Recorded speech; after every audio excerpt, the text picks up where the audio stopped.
தமிழ் சினிமாவோட நடிப்பு அரக்கன் அப்படின்னு நிறைய நடிகர்களை சொல்லுவாங்க. ஆனா ரொம்பவே வித்தியாசமான ஒரு நடிப்பு அரக்கன் அப்படின்னா எஸ்.ஜே. சூர்யா அவர்களை தான் சொல்லி ஆகணும். இவர் தமிழ் சினிமாக்குள்ள ஆரம்பத்துல இயக்குனரா வந்திருந்தாலும் சமீபத்துல இவர் நடிக்கக்கூடிய எல்லா படங்கள்லயுமே இவருடைய நடிப்பு அப்படின்றது ரொம்பவே எக்ஸ்ட்ராடினரியா இருக்குது. இவருடைய நடிப்புக்கு நீங்க யார் யாரெல்லாம் ஃபேன் அப்படின்னு மறக்காம கமெண்ட்ல ஷேர் பண்ணுங்க. அது மட்டும் இல்லாம சமீபத்திய பேட்டி ஒன்றுல கலந்துகிட்ட எஸ்.ஜே. சூர்யா அவங்க ஒரு நீண்ட நாள் கேள்விக்கான பதிலையும் கொடுத்திருக்காரு. எஸ்.ஜே. சூர்யா அவங்க இயக்குன படம் குஷி. இந்த படத்துல ஜோதிகா அவங்களுக்கு ஜெனிஃபர் அப்படின்ற பேரும் இருக்கும். அதே நேரத்துல ஜோதிகா அப்பா விஜயகுமார் அவங்கள செல்வி செல்வின்னு தான் கூப்பிடுவாங்க. அது ஏன் இப்படி ரெண்டு பேர் சொல்லி அப்படின்னு கேட்கப்பட்டதுக்கு எங்க அக்காவை எங்க அப்பா எப்போதும் செல்வின்னு தான் கூப்பிடுவாரு. அதை மனசுல தான் ஜோதிகாவோட பேரை செல்வி அப்படின்னு கூப்பிடுற மாதிரி நான் படத்துல வச்சிருந்தேன் சொல்லியிருக்காரு. இசையமைப்பாளர் ஏ.ஆர். ரஹ்மான் அவங்க ரொம்ப ரொம்ப இசையமைப்பாளர், எல்லாருக்கும் ரொம்ப பிடிச்ச ஒரு இசையமைப்பாளர் அப்படின்றதையும் தாண்டி ஏ.ஆர். ரஹ்மான் பேசுறதுலயும் பெரியவங்கள்ட்ட நடந்துக்கிறதுலயும் அவருடைய பண்புலையும் ரொம்பவே சிறந்தவர். ஆனா அவரை பற்றின சிறிய பிரபல பாடகரான சோனு நிகம் அவர்கள் சமீபத்திய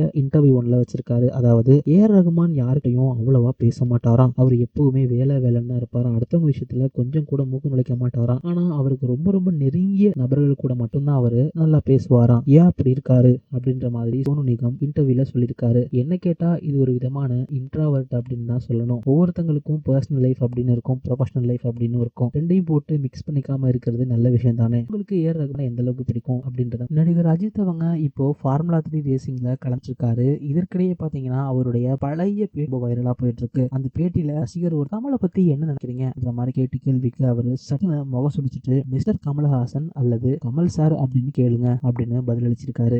தெரியல நடிகர் அஜித்குமார் அவர்களை ஒரு ஜென்டில்மேன், நேர்மையான மனிதர், நல்ல தன்னம்பிக்கை மனிதர் அப்படின்னு சொல்லி பல புகழ்கள் அவர் சூட்டப்படுது. உங்களுடைய இந்த குணாதிசயங்களை பத்தின உங்களுடைய கமெண்ட்ஸை மறக்காம கமெண்ட்